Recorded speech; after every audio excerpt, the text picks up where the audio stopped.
بسم اللہ الرحمن الرحیم۔ السلام علیکم معزز ناظرین، آپ دیکھ رہے ہیں SRM نیوز چینل۔ ہم آپ کو اپنے چینل میں خوش آمدید کہتے ہیں۔ اس سے پہلے کہ ہم نیوز بلیٹن کا آغاز کریں، آپ سے التجا ہے کہ آپ ہمارے چینل کو سبسکرائب کریں، لائک کریں اور گھنٹی کو پریس کریں تاکہ ہماری آنے والی تمام ویڈیو آپ تک پہنچتی رہیں۔ تو آئیے چلتے ہیں نیوز بلیٹن کی طرف۔ آل پاکستان پرائیویٹ اسکولز مینجمنٹ ایسوسی ایشن راولپنڈی کے زیر اہتمام غزہ کے مظلوم مسلمانوں اور بڑی تعداد میں شہید اور زخمی ہونے والے بچوں سے اظہار یکجہتی کے لیے سینکڑوں طلباء اور اساتذہ نے راولپنڈی پریس کلب سے کمیٹی چوک تک احتجاجی ریلی نکالی اور اس سے پہلے احتجاجی مظاہرہ بھی کیا۔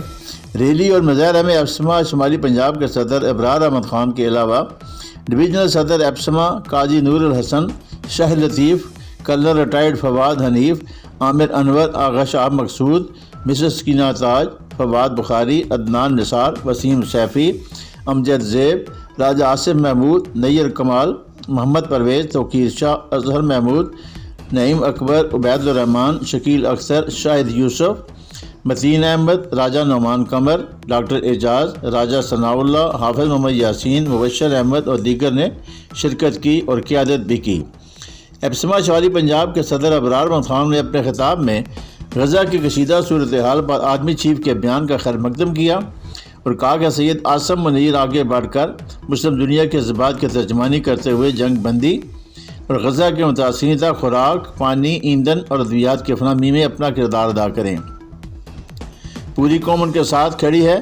ابرار احمد خان نے کہا کہ مسلمان حکمران امریکہ اور مغرب کی غلامی سے نکل کر اللہ اور اس کے رسول کی غلامی کا راستہ اختیار کرتے ہوئے مظلوم مسلمانوں کی امداد کے لیے میدان عمل میں آئیں۔ اسرائیلی حملوں میں 79 معصوم شہریوں کو نشانہ بنانا عالمی قوانین کی دھجیاں بکھیرنے کے مترادف ہے۔ پاکستانیوں کے دل فلسطینی مسلمانوں کی محبت میں دھڑکتے ہیں۔ فلسطین کے خلاف تمام صہیونی قوتوں کا ایک ہو جانا 57 اسلامی ریاستوں کے مسلمان حکمرانوں کے منہ پر تماچا ہے۔ یہودیوں کی مصنوعات کا فوری بائیکاٹ کیا جائے۔ اسرائیلی فوج کی ہٹ درمی، شفاقیت اور زندگی کے نتیجے میں انسانی المیہ جنم لے سکتا ہے۔ احتجاجی مظاہرے اور ریلی سے اسکولز کے طلباء و طالبات نے بھی خطاب کیا اور کہا کہ اسرائیلی درندوں نے جس شفاقیت اور بے دردی سے ہمارے بھائیوں اور بہنوں کو نشانہ بنایا ہے، اس پر ہمارے دل دکھی ہیں۔ انہوں نے کہا کہ کہاں انسانی حقوق کی تنظیمیں؟ کیا غزہ میں شہید ہونے والے انسان نہیں ہیں؟ کیا ان کے کوئی حقوق نہیں ہیں؟ ریلی میں طلباء اور اساتذہ نے فلسطینی پاکستانی جھنڈے پلے کارڈ اٹھا رکھے تھے جن پر اسرائیلی فوج کے خلاف مذمتی کلمات درج تھے۔ اس موقع پر شرکاء نے اسرائیل کے خلاف اور فلسطین کے حق میں نعرے بازی کی۔ ممتاز اسلامی سکالر اور منہاج ویمن لیگ کی مرکزی رہنما راضیہ نوید نے کہا ہے کہ اسلام نے عورتوں کو مردوں کے برابر حقوق عطا کیے، مگر مرد کو اس کی معاشی ذمہ داریوں کی وجہ سے گھرانے کی سربراہی عطا کی۔ گھر کے کام کاج عورت کی ذمہ داری نہیں، مگر وہ اپنی خوشی سے ایسا کرتی ہے تو مرد کو اس کا شکر گزار ہونا چاہیے۔ جہالت کی وجہ سے ہمارے ہاں اسلامی احکامات اور معاشرتی روایات آپس میں متصادم ہیں۔ اسلام نے بیوی کا خوب خیال رکھنے کا حکم دیا ہے، مگر ہم اس خوف سے کہ لوگ دن رن مریض جیسے تانے دیں گے، اللہ رسول کی نافرمانی پر اتر آتے ہیں۔ اللہ وہ صدقہ قبول نہیں کرتا جب بیوی بچوں کی ضروریات کو نظر انداز کر کے دیا جائے۔ گھریلو زندگی خوشگوار بنانے کے لیے قرآن و سنت بہترین رہنمائی فراہم کرتے ہیں۔ ان خیالات کا اعلان انہوں نے گزشتہ روز تحریک منہاج القرآن راولپنڈی کے زیر اہتمام arts council hall stadium road Rawalpindi میں منعقدہ قرآنی سیمینار سے خطاب کرتے ہوئے کیا، جس میں مرد و خواتین کی کثیر تعداد شریک ہوئی۔ شرکاء سے خطاب کرتے ہوئے منہاج انٹرنیشنل یونیورسٹی کے ڈاکٹر اختر عابد نے کہا کہ گھر سنوریں تو معاشرہ سنورے گا۔ میاں بھی گھر سے متعلق معاملات میں کسی دوسرے کو رازدان نہ بنائیں، ہر مسئلے کو گفت و شنید کے ذریعے حل کریں۔ چھٹی والے دن خاوند گھر کے کاموں میں بیوی کا ہاتھ بٹائے اور دونوں کے درمیان مقابلے نہیں، مدد کی فضا ہونی چاہیے۔ دونوں ایک دوسرے کی اچھی باتوں پر کھل کر تعریف کریں۔ لڑائی جھگڑے کی نوبت آ جائے تو ایک فریق خاموشی اختیار کر لے۔ فضول رسم و رواج پر خرچ کرنے سے پرہیز کریں۔ مختصر یہ کہ زوجین ان 8-10 چھوٹی چھوٹی باتوں کا خیال رکھیں تو گھر جنت کا نمونہ بن سکتا ہے۔ اس موقع پر تحریک منہاج القرآن اور پاکستان عوامی تحریک راولپنڈی کے قائدین کرنل ریٹائرڈ خالد جاوید، انار خان کوندل، فخر زمان عادل، علامہ علی اختر عوان، غلام علی خان، ڈاکٹر بدیع الزمان، راجہ شعیب عثمان ارشد، سہیل عباسی، فرقان یوسف، ڈاکٹر طاہر حنیف اور دیگر بھی موجود تھے۔ پیر میر علی شاہ بارانی زرعی یونیورسٹی راولپنڈی کے وائس چانسلر پروفیسر ڈاکٹر محمد نعیم نے کہا ہے کہ زراعت ایک ایسا شعبہ ہے جو متعدد متغیرات سے متاثر ہے اور یہ ورکشاپ مختلف سٹیک ہولڈرز کو ساتھ لے کر پٹوار کی کاشتکار برادری کی بہتری کے لیے مربوط نقطۂ نظر کو فروغ دینے سے معاون ثابت ہوگی۔ وائس چانسلر نے آؤٹ ریچ پروگرام ٹیم کی تعلیمی اور تحقیقی صلاحیت کو سراہا اور پٹوار میں گندم کی پیداوار کو بڑھانے کے لیے ان کے کردار کی تعریف کی۔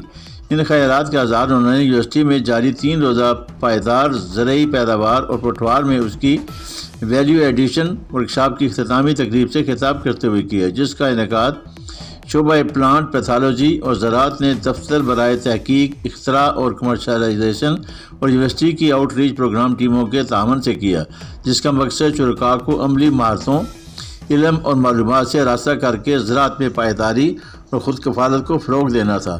اس سے قبل ایگریکلچر فیکلٹی کے ڈین پروفیسر ڈاکٹر طارق مختار نے خطبہ استقبالیہ پیش کیا، جبکہ مقررین جنہوں نے لیکچرز دیے ان میں پروفیسر ڈاکٹر محمد انصر، آصف شریف، ڈاکٹر افتخار احمد، محمد عثمان راجہ، ڈاکٹر منیر احمد، ڈاکٹر آصف عزیز، ڈاکٹر عمر حبیب، انجم اسد امین، ڈاکٹر فرح ناز اور ڈاکٹر گلشن ارشاد شامل تھیں۔ یونیورسٹی کے سابقہ وائس چانسلر و شعبہ اگرانومی کے چیئرمین پروفیسر ڈاکٹر محمد عظیم نے ورکشاپ کے شرکاء کو بارانی زرعی یونیورسٹی کے قیام کے اغراض و مقاصد سے آگاہ کیا۔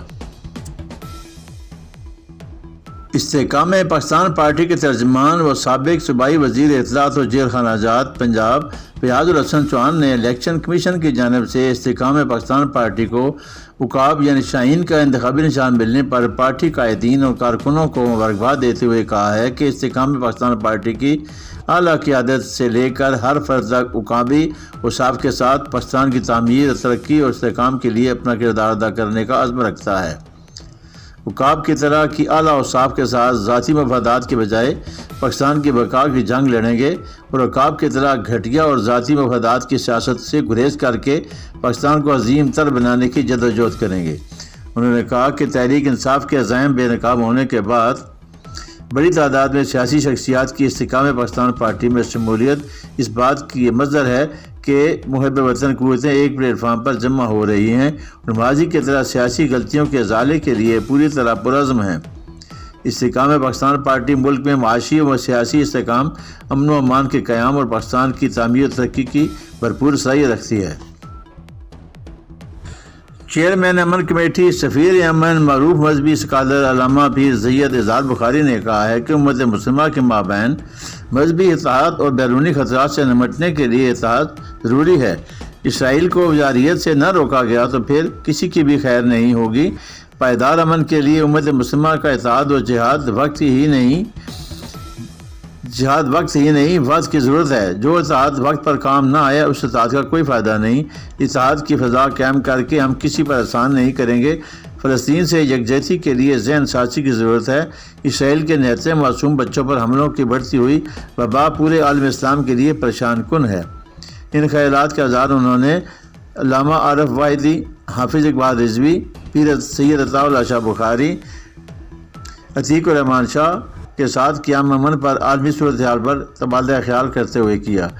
انہوں نے کہا کہ فلسطینیوں کی لہو سے آزادی کے فصل بہار آنے والی ہے۔ رات جتنی بھی گہری ہو، تاریخ ہو، صبح اتنی قریب اور خوبصورت ہوتی ہے۔ یہودی جارحیت کا جواب بیانوں سے نہیں میزائلوں سے دینا ہوگا۔ مظلوم فلسطینیوں پر پڑی ہوئی غلامی کی زنجیریں توڑنے کے لیے ہمیں اتحاد کی زنجیر بنانی ہوگی تاکہ دنیا کو پتہ چلے کہ فلسطینی لاوارث نہیں، ان کے وارث زندہ ہیں۔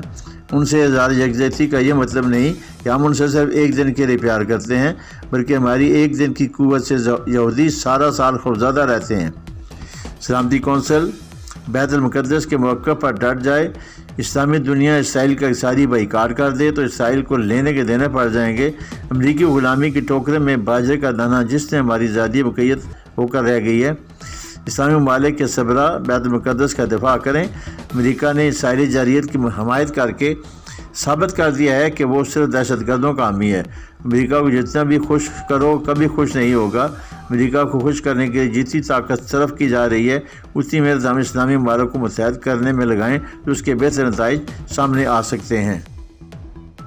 پاکستان مسلم لیگ نون شعبہ خواتین اور پنڈی سٹی کی سینئر نائب صدر اور سابق رکن پنجاب اسمبلی بیگم تحسین فواد نے کہا ہے کہ اسلام آباد ہائی کورٹ سے میاں نواز شریف کے العزیزیہ اور ایون فیلڈ کیسوں میں اپیلوں کی بحالی حق اور سچ کی فتح ہے، اور میاں نواز شریف کو اب انصاف ملنا شروع ہو گیا ہے کیونکہ اب عدالتیں آزاد ہیں، اور سابق دور حکومت میں نیب نے اس وقت کی اسٹیبلشمنٹ اور عمرانی حکومت کے دباؤ انتقام کی آگ میں جعلی اور جھوٹے مقدمے بنا کر انہیں سزائیں دلوائی ہیں۔ انشاءاللہ اب میاں نواز شریف اور ان کے دیگر ساتھیوں کو آزاد عدلیہ سے انصاف ملے گا۔ ان خیالات کا اظہار انہوں نے گزشتہ روز اسلام آباد ہائی کورٹ کے چیف جسٹس عامر فاروق اور جسٹس میاں گل حسن اورنگزیب پر مشتمل ڈویژن بینچ کی جانب سے اپیلوں کی درخواستوں کی بحالی کے فیصلے پر اپنے بیان میں کیا ہے۔ بیگم تحسین فواد نے کہا کہ مسلم لیگ نون کے قائد میاں محمد نواز شریف سمیت مسلم لیگ نون کے دیگر رہنماؤں کے خلاف جھوٹے اور بے بنیاد مقدمات عوام کے سامنے آنا شروع ہو گئے ہیں، اور ان جھوٹے مقدمات کے فیصلے بھی میرٹ اور انصاف کے تقاضوں کے مطابق ہوں گے تو مسلم لیگ نون کے تمام رہنما اور ان مقدمات میں سرخرو ہوں گے۔ جس طرح سابق دور حکومت میں بھی متعدد مقدمات کے جو فیصلے میرٹ پر ہوئے وہ مسلم لیگ نون کے رہنماؤں کے حق میں ہوئے، جن میں خواجہ سعد رفیق، خواجہ سلمان رفیق، رانا ثناء اللہ، احسن اقبال، خواجہ آصف اور دیگر رہنماؤں کے مقدمات شامل ہیں۔ اسی طرح بہت جلد حقیقت پر مبنی فیصلے ہوں گے تو انصاف کا بول بالا ہوگا۔